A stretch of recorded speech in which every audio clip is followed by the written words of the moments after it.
ബാക്കിയുള്ളവരുടെ മുമ്പിൽ അഭിനയിച്ച് എനിക്ക് മതിയായി. എനിക്കും. ഞാൻ അവരോടൊക്കെ നുണ പറഞ്ഞിട്ടാ വന്നേക്കണേ. ഓ, നുണ പറയാത്ത പോലെ. പക്ഷെ ഞാനിപ്പോ ഇവിടെ എന്തിനാ വന്നത്? എന്റെ കൂട്ടുകാരന്റെ കല്യാണം കൂടാൻ.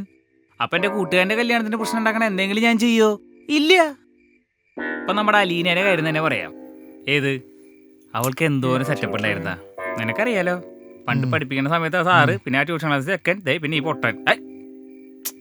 നിന്നെ പറഞ്ഞല്ല, അവളെ വരെ വലിപ്പിച്ച്. അത്രേ ഞാൻ പറഞ്ഞുള്ളൂ. അപ്പൊ അങ്ങനെ ഒരാള് എന്റെ കൂട്ടുകാരന്റെ ഭാര്യയായിട്ട് വരുമ്പോ എനിക്ക് ദേഷ്യം ഉണ്ടാവില്ലേ? ഉണ്ടാവും. അതുകൊട്ടെ, എന്തായാലും നീ വന്നൂലോ.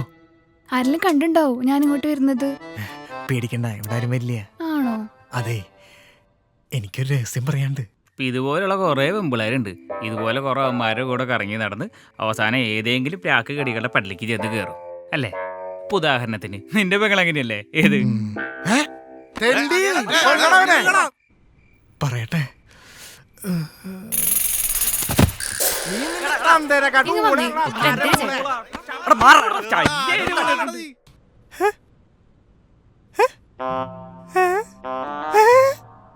നദേ, നിനക്ക് പുൽമൈതാനാണ് താല്പര്യല്ലേ? നേരത്തെ പറയണ്ടേ? വാ നദേ. നദേ, നദേ എണീക്ക്. നദേ, ഇതിപ്പോ നോക്കി എന്താ പറയാ? നദേ എണീക്ക്, എണീക്കാൻ. നദേ, നദേ, നദേ. ഒരു രാശിയിലെ തുടുപ്പുള്ളൂ പണ്ടാരം. ഇനിയിപ്പോ ആരെങ്കിലും വിളിച്ചിട്ട് വരും. ഏത് നേരത്താണോ?